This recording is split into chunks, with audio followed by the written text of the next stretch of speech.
আমি একজন গার্লফ্রেন্ডকে বলছি যে পৃথিবীর সবচেয়ে দামি, সবচেয়ে গর্জিয়াস, সবচেয়ে ভালো গিফট দিব।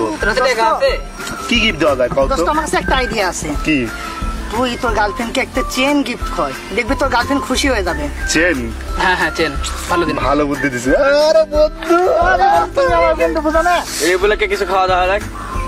আমি গিফটটা দিয়ে আসি, তারপরে অবশ্যই খাওয়াবো। আসি। আচ্ছা বন্ধু, যাও।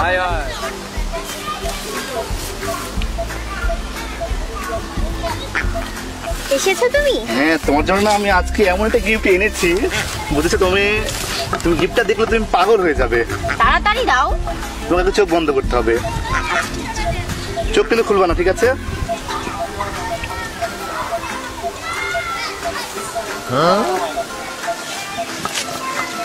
এই দেখো, আমি তোমার চেন এনেছি, দেখো। এটা? হ্যাঁ, চেন। শয়তান, বেয়াদব, কুত্তা, এই জন্য তোর বন্ধুরা তোকে বলদ বলে। আজ থেকে তোর সাথে আর কোনো সম্পর্ক নেই আমার, ঠিক আছে? বেয়াদব।